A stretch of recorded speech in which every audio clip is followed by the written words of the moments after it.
Kofi Olomide, bonjour. Bonjour. Ça va bonne. Ça va très bien. Alors, c'était prévu que 30 juin à l'élo, il y a fêté en Abande, qu'on a vu en Afrique du Sud.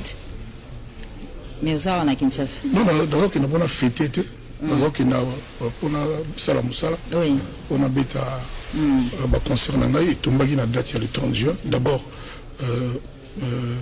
nous profitons, on appelle ça, tous mes compatriotes Mbote, et puis nous souhaitons, jour où il y a célébration, il y a indépendance d'Abisso, il y a bien, dans la paix, quand bien même les Sengoza peut-être partout, mais nous souhaitons de partout.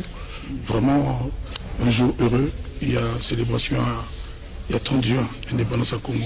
Donc il était prévu que les autres allaient en concert en Afrique du Sud, mais ce qui s'est passé, concert ils ont reporté. Donc mais ils ont reporté. Le temps de fixer certaines choses. On a profité de la Afrique du Sud, et surtout Kaya Kaya Moucha, non, remarquable. Et moi, il est remarquable. Donc là, ça c'est la peste dans Joseph Berthier. Il y a entre Afrique du Sud ou bien Lubumbashi, toujours Joseph, Al Pacino, on a peste Mbotemakasi. Mais producteur et événement en Afrique du Sud, quand il n'avait pas arrangé que Masolo n'était pas Souka. Pour éviter quoi que ça, les qui a un rendez-vous manqué là. Si, ça a été surtout pour qu'il n'était pas Souka. Sauf que phénomène combattant, tout le monde a commencé le programme sans que Yamboya a interféré. Et pour aller au il fallait que le lobby de Moïse Mbi habite à Bruxelles. J'espère vraiment qu'il habite aquí. Mais avant le concert, ma vidéo, il faut pas bêta, boy na boye, donc nous avons un téléphone, réseau à la caca. Mais contexte musique, pardon, s'il vous plaît.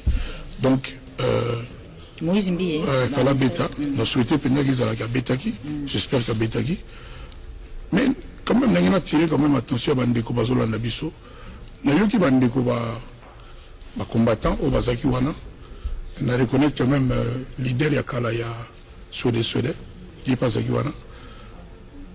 Maman moko bazoya na bien na basi basombaki avant. Siko nazoyo ka pezo ka na vidéo. Ah oh yetikai abino bibino posa bilo ba solite. Musa ate otikai. Ozuma te on faza muta Nigeria. Ah on muta Nigeria wana musa muta Burundi. Donc bango ba leka bakota. Mais me poser question il ne peut pas. C'est-à-dire, pour bêta musique, pour corta musique, et ça contre-indiqué les lois Yagozala, la nationalité congolaise. Est-ce que Bisso Bata musique, solution est cause à la wanate, c'est-à-dire dans le sens nini? Bon, problème pour Bisso pour tous la collectivité, tous la na, quand on se dit battement tout va nous raisonner ensemble. Est-ce que ça la petite solution? Bisso tout le lobby, tout le monde a Bisso chanteur congolais. Donc comme on a absolument chanteur bien Braza, Toya Kenya, Tony. Le fait qu'il y a un sous-congolais, peut-être que ça la réponse, c'est toujours bêta. Je ne sais pas, on a raisonnement on a eu qu'il est là. Parce que maman on a dit ah non boutique bateau bazar la suite bateau batali liana passe bali baïma gamona oloba. Alors non on fait la bataille Nigeria. Donc tikai ah on a muta Burundi ah muta ya Kenya. Ça veut dire quoi? Ça veut dire que et puis même dans le début de ce festival, ça dit bazo le bateau, bateau même sous ma bête à la banque, et puis il y a producteur wana, bateau bête à la banque, mais moi aussi m'y est bêté.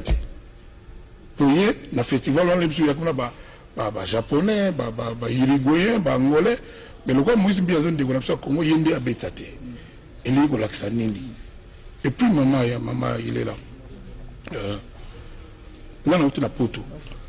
Le dimanche, banzimbo ben biso beta partout oyebi parce que banzimbo ba kofi comment bien ba concert ba tu ba futaka ba tout ça ba fali tout ça ba zaiko ba bayaka et banzimbo ngo betaka tant banzimbo ngo beta par batuana ko zaka ndenge zali c'est-à-dire ceux qui biso mo ba kola banzimbo na biso to lobi que tu es beta banzimbo na biso na minute to zo beta ko ngo zo sala nini Nini zo beba to nini zo la régler pour biso to yembi banzemo na biso. Bon, ils ont débat moko. Moi, ma casse. Mais quand même, moi j'ai bon espoir, ils bandit aussi là. Mais et loko ils allaient, ils allaient essentiel. Jour où bisoba ta musique, tu vas comprendre que tout ça peut bloc.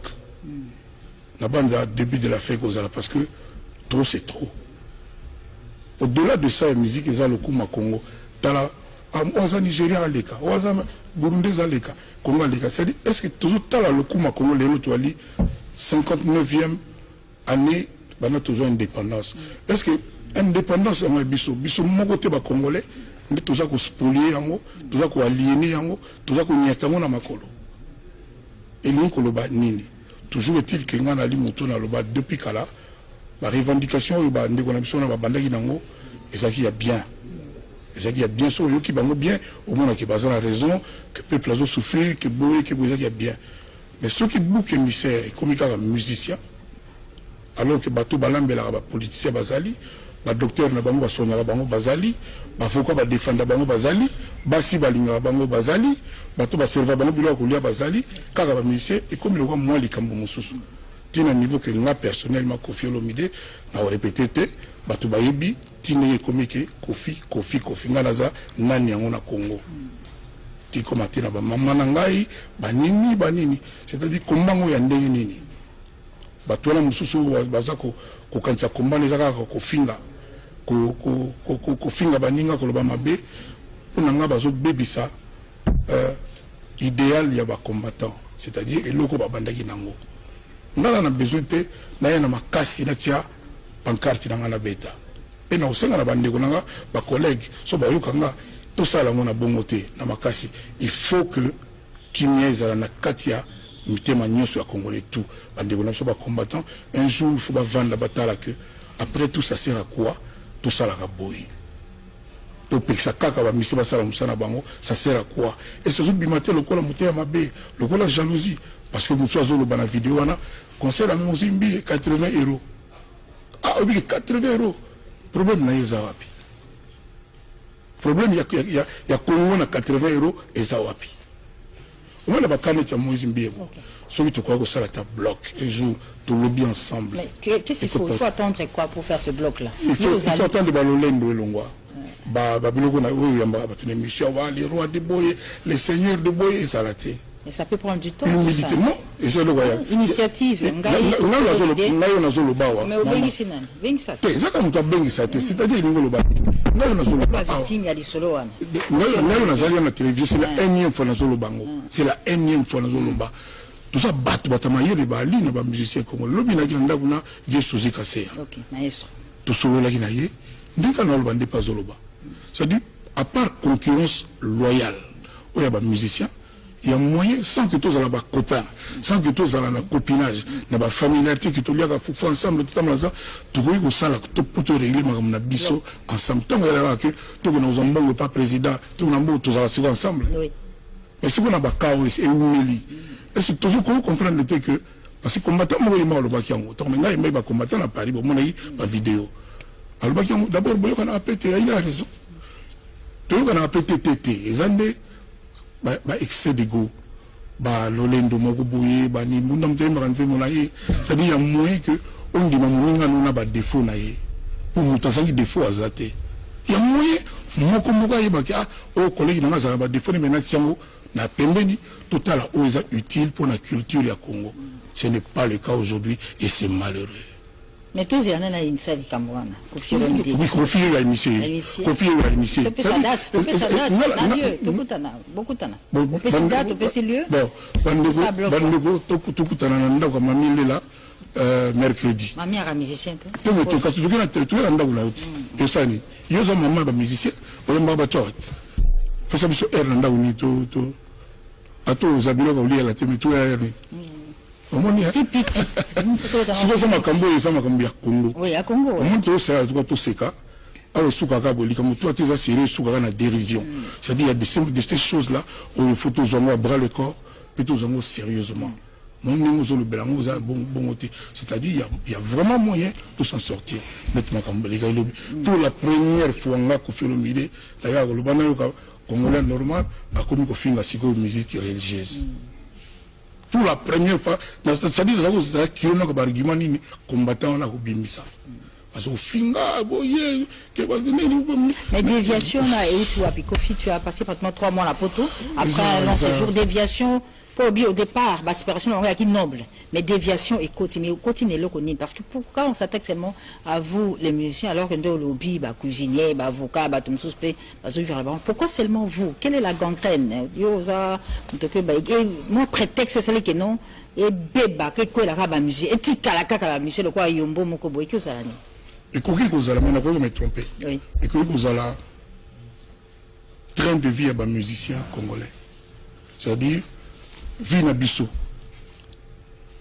peut-être que ça va battre sous les sous passer parce que moi on a bien la jalousie c'est un système humain et c'est le mot yaga yango moko na na yoka passer na procès pendant des années alors ça va voiture ça va ba boy na la ça voiture de na zone voiture na na tongo so na soko na démarrer on a bimi siko yondo zo talanga na voiture nanga et comme ki ngana zo la sa voiture lelo mutoko la fali azali musicien à Kofi Olomide a comme patron a comme lelo champion de musique en Afrique mutumo respecté respectable on y naï pour l'année il y a beta ayimbra président moko azata neti ba baliki na biso na wana bazali belé et puis même bateau to yimbra ki ba we raba nani ba mama chala ba futa biso mbongo poto yimbati eza musala na biso bateau to ko beta ba mariage OK ndeni toyeba ke mutu abiso bala aboma batu boye azalaka boye asa toyeba nini tout ça la prestation de service so zaki bongo te même batu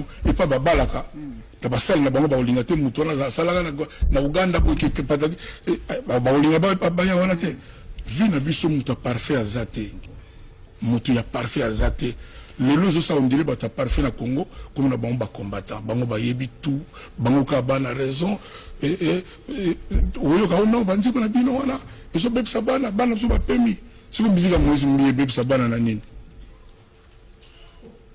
et moise mbiye sincèrement on a parmi bateau pinda na Congo lobaki depuis quelques années star ya solo au Congo bimi ces aye wana popo na ngabeta kaka musique siko banzi mo na ye ngana yokati lelo et ko beb sa mwana ya mutu na nini Oba qui n'a devant ça, babo ya beta, etc. Et puis, ce que la musique a moutouté, puis bébé ça va na yo. Kokina musique ide, koyo kamo pete, mukolo bala, benga basoda batambulaka, kotia musique ide. Tom comment on a nos diplômes, ton anniversaire na yo. Ezali mawa. Moi, encore une fois, je le dis ici clairement, je respecte combat. Il y a bande qu'on a besoin, je respecte parce que au début.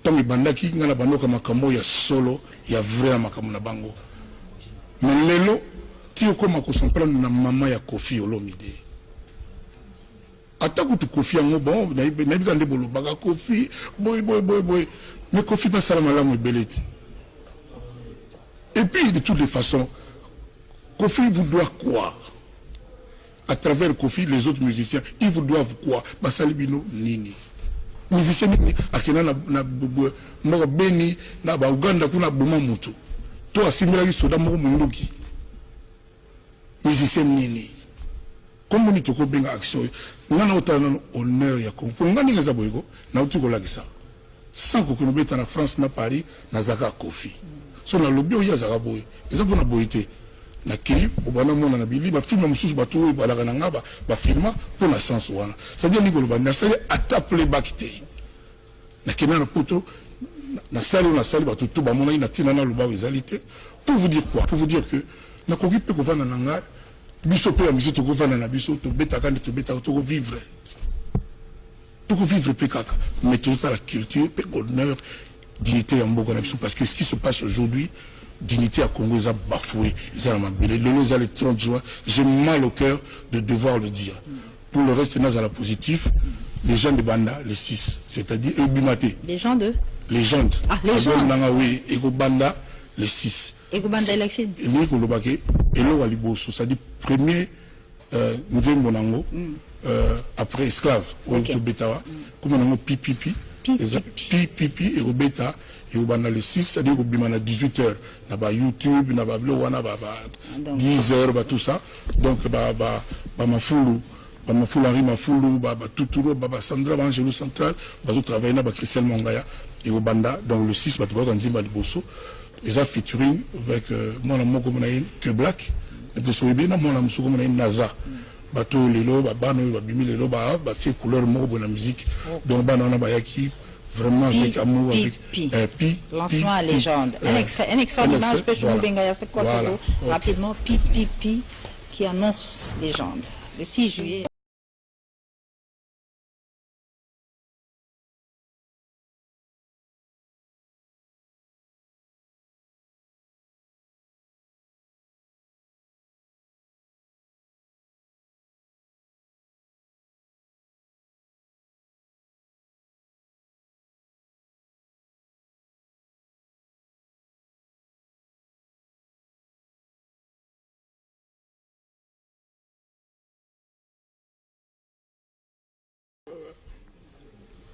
Pi. Oui. Le 6 juillet à 18h. À 18h, il y a un bimi donc Batouba c'est réservé. Souka, les gens des Sidi. Sur tu m'entends, ils sont dans le studio. Souka, il y a Sololi. Comme Bissot m'a été bêté là, tu regardes ma solo, normalement, anniversaire le 13 juillet. Le 13 juillet, partout, ils ont occupé pour un samedi. Batouba Bala. Il y a un autre le 12. Le 12 juillet, à Rotana. Mais. Si on a coach hôpital, mais si on a coach hôpital, on a rendez-vous à l'hôpital. Non, rendez-vous, on a fait 3-4 jours. À poto, toi. Il faut qu'on est à l'ingay. On est à méga sérieux. Oui, sérieux. Mais on est à poto, toi. On a là qui a beau, franc-congolais qui est patati patata. Merci pour ce plaidoyer.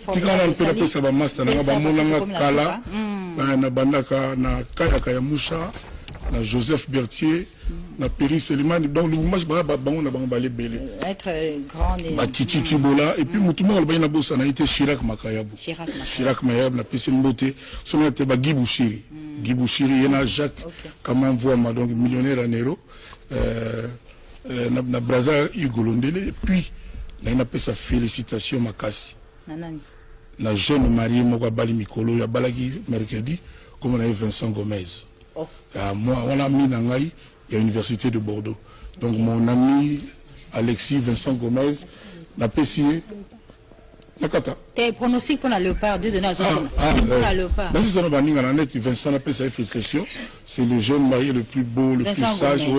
Il y a le bilan Boye. Ce qui est aux alliés, solidarité. Si on n'est pas solidaire, comment est comme solitaire? C'est-à-dire combien comme lokola ezanga ikelela il faut biso surtout biso ba musiciens tozala solidaire occasion penia olaxango yango na busena important ya otombokela ngai. On est arrivé à la fin. On est arrivé à la fin. C'est la fin de cette émission. Voilà. Merci à Kofi Romi. Au revoir.